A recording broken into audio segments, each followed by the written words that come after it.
Hello, അപ്പം ഇന്ന് Easter ആണ്. അപ്പം എല്ലാവർക്കും ഹാപ്പി ഈസ്റ്റർ. ഞങ്ങൾ പള്ളിക്ക് പോവാം. എന്നത്തെ പോലെ ഇന്ന് ഞങ്ങൾ ലേറ്റാണ്. അങ്ങനെ ഇക്കൊല്ലവും നാട്ടിലില്ലാത്ത പെസഹായും ദുഃഖവെള്ളിയും ഈസ്റ്ററും ഒക്കെ ആയിരുന്നു നമ്മുടെ. നാട്ടിലില്ല എന്നുള്ളൊരു വിഷമം മാത്രമേ നമുക്കുണ്ടായിരുന്നുള്ളൂ. നമ്മൾ താഴെ സിസ്റ്റേഴ്സിൻ്റെ ഒക്കെ കൂടെ പെസഹയൊക്കെ ആഘോഷിച്ചിട്ടുണ്ടായിരുന്നു. ദുഃഖവെള്ളിയാഴ്ച നമ്മൾ ഉപവാസമൊക്കെ എടുത്ത് അതിരാവിലെ തന്നെ പള്ളിയിലൊക്കെ പോയി കുരിശിൻ്റെ വഴിയൊക്കെ കൂടിയിട്ടുണ്ടായിരുന്നു. വലിയ വലിയ ആൾക്കാരൊക്കെ പറയുന്നത് പോലെ ഓരോ ദുഃഖവെള്ളിയാഴ്ചയ്ക്കൊപ്പുറം ഒരു ഈസ്റ്റർ ഉണ്ടാവും. അങ്ങനെ നമ്മുടെ ഈസ്റ്ററും ഇങ്ങെത്തി. എല്ലാം പെട്ടെന്നായതാണ്. 50 ദിവസം പോയതേ അറിഞ്ഞിട്ടുണ്ടായിരുന്നില്ല. നമ്മൾ പാതിര കുർബാനയ്ക്കാണ് പോയിട്ടുണ്ടായിരുന്നത്. ജർമ്മൻ കുർബാനയായിരുന്നു. അങ്ങനെ കുർബാനയൊക്കെ കഴിഞ്ഞ് നോമ്പൊക്കെ മുറിച്ച് നമ്മൾ വീട്ടിലെത്തി.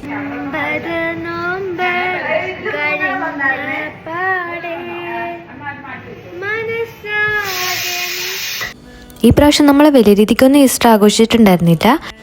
എല്ലാവരും കൂടെ ഫുഡ് ഉണ്ടാക്കി. ഇന്നത്തെ നമ്മുടെ മെയിൻ ഷെഫ് സുജിനായിരുന്നു കേട്ടോ. അവൻ നന്നായി ഫുഡ് ഉണ്ടാക്കും. അതുകൊണ്ട് തന്നെ ആ റിസ്ക് നമ്മളാരും ഏറ്റെടുക്കാണ്ട് സുജിന് തന്നെ കൊടുത്തു. ശരിക്കും ചിക്കൻ കറി വാവുമായിട്ടുണ്ടായിരുന്നു. ഇവിടെ ആണെങ്കിൽ കുറച്ച് പേർക്ക് ഡ്യൂട്ടിയൊക്കെ ഉണ്ടായിരുന്നു. അപ്പം നമ്മൾ വേഗം ഫുഡൊക്കെ കഴിച്ച് ഹാപ്പിയായി ഈസ്റ്ററൊക്കെ ആഘോഷിച്ചു. അപ്പം അത്രയേ ഉള്ളൂ. ബായ്.